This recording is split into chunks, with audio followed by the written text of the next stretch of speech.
అధ్యక్ష, ముందుగా నాకు ఈ అవకాశం ఇచ్చినందుకు కృతజ్ఞతలు. కొత్త కౌన్సిల్ హాల్ ఎలా ఉంటుందో అనుకున్నాను. చాలా బాగుంది సార్. మీ పర్యవేక్షణలో డెఫినెట్లీ పాత దానికన్నా చాలా కొత్తగా ఉంది, కానీ చాలా దూరం అయిపోయినట్టు అనిపించింది. అందులో అందరికీ చత్వారం ఉన్నది కూడా కొంచెం మీరు చాలా దూరం ఉన్నట్టు అనిపిస్తుంది సార్. 2-3 రోజుల నుంచి చాలా రిప్రజెంటేషన్స్ నేను తీసుకోవడం జరిగింది సార్.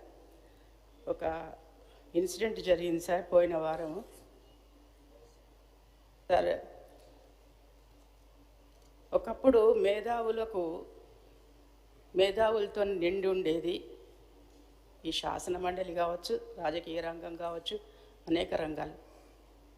అది మెల్లమెల్లగా అంతరించిపోతూ ఒక వేళ్లల్లో లెక్క పెట్టే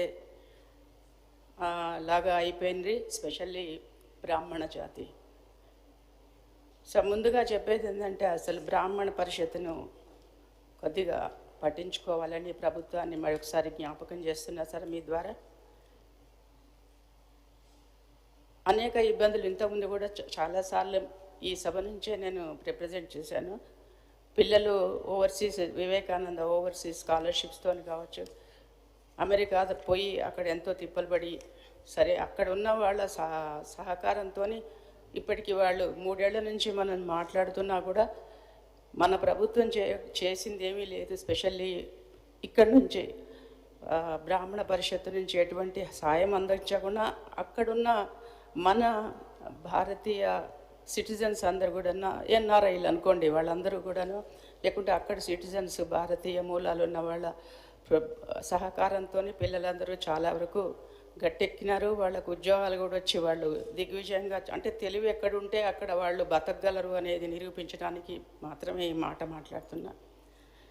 గత ప్రభుత్వం అని ప్రతిసారి మనం అనుకుంటాం, గతహ నిన్నటి రోజు ఎవరు తీసుకురాలేరు, రేపొద్దున ఎవరు చూడలేదు సరే. ఇవాళ మనం బతుకుదామని ఎప్పుడు ఇది మా పెద్దవాళ్ళు చెప్పే మాట. గత ప్రభుత్వంలో, బీఆర్ఎస్ ప్రభుత్వంలో, అంతకుముందు ఇక్కడ ఎవరన్నా మేధావులు ఉన్నారా తెలంగాణలో, ఎవరన్నా చదువుకున్నారా, ఏదైనా పూజలు వచ్చా వీళ్ళకి ఎటువంటి సంస్కారం ఉంది, ఇలాంటివన్నీ మా చిన్నప్పుడు అన్నీ చాలా విన్నాం సార్.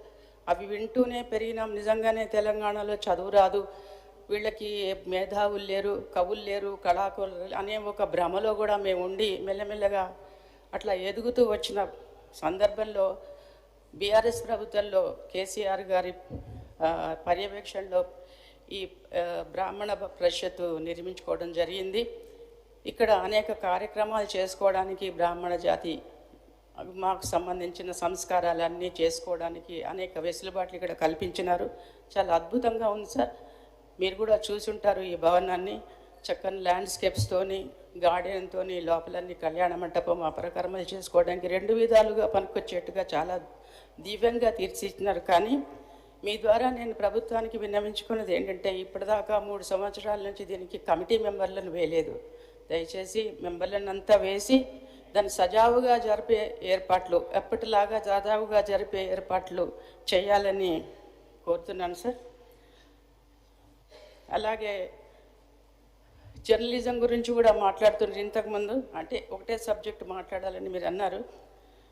అప్పుడు కూడా అత్యంత నంబర్ ఎక్కువ ఉన్న వాళ్ళు ఈవెన్ జర్నలిజంలు కూడా ఆ కాలంలో రాయగలిగిన వాళ్ళు, చదవగలిగిన వాళ్ళు ఎక్కువ బ్రాహ్మణ జాతిలోనే ఉండేవాళ్ళు కనుక వాళ్ళు అనేక సేవలు చేసినారు, అనేక ఉద్యమాల్లో వాళ్ళు పాల్గొన్నారు, ముందున్నారు సార్.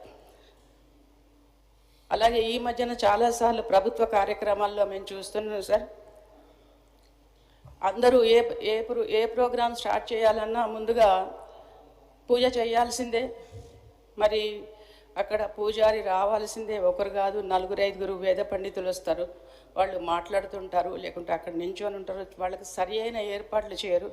అలాగే ఏదో విసిరేసినట్టుగా దూరంగా నిలబడి ఉండడం, వాళ్ళకి ఎటువంటి ప్రోటోకాల్ లేకపోవడం, వాళ్ళు ఏదో మొహమాటంగా నించొని ఉండడం, అది కొంచెం నాకు చాలా హర్ట్ అనిపించే విషయం సార్. వాళ్ళకు కూడా ప్రభుత్వం ద్వారా మనకి ఎలాగైతే సీట్లు ఏర్పాట్లు చేసి రిసీవ్ చేసుకొని కూర్చుండబెట్టి అరుచుకుంటున్నారో అట్లనే వాళ్ళని కూడా ట్రీట్ చేయాలని, మర్యాదగా ఉంటే యథా రాజా తదా ప్రజా కదా. లేకుంటే ఏమైందో మొన్న 2 రోజుల నుంచి జరుగుతున్న కార్యక్రమాల గురించి మళ్ళీ నేను దొంగరాయించడం బాగుంటుందో లేదో తెలియదు. కానీ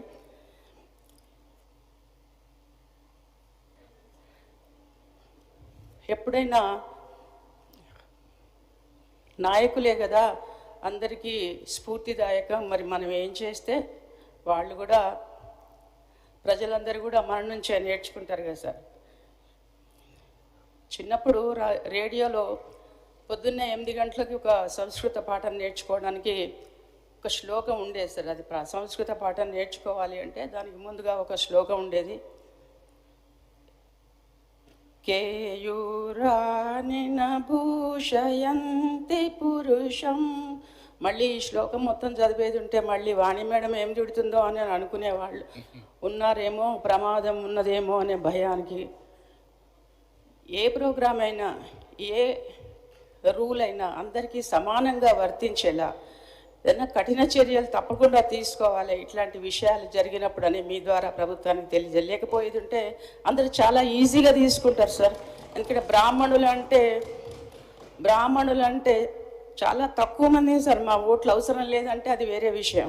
కానీ తక్కువ మంది, రాశిలో చాలా తక్కువ ఉన్న వాసిలో మాత్రం ఎప్పుడు అత్యంత ప్రమాదకర పరిస్థితిలో మళ్ళీ ఈ బ్రాహ్మణ సమాజం నుంచి ఒక మేధావి వస్తాడు. మళ్ళీ దేశాన్ని కాపాడుతారు, రాష్ట్రాలను కాపాడుతారు, హిందూయిజంని కాపాడుతారు. బ్రాహ్మణులు గోవులు లేకుంటే, నేను వేరే మాట్లాడడం లేదు సార్, ఉన్నదే నిజాయితీ చెప్తున్నా సార్, జరుగుతున్న విషయాలే చెప్తున్నా. ఇవి రెండు లేకుంటే భారతదేశమే లేదు సార్. ఒకరికి ఒక న్యాయం, ఒకరికి ఒక న్యాయం కాదు.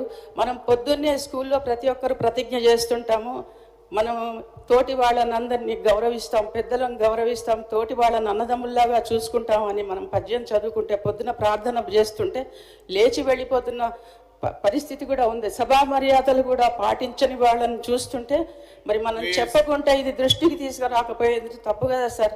అయితే ఆ ప్రార్థన మానేసేయండి, లేకుంటే ఆ ప్రార్థనని నేను చెప్పింది అనుచితంగా. అధ్యక్ష, నోటెడ్ అధ్యక్ష. రవీంద్రరావు గారు.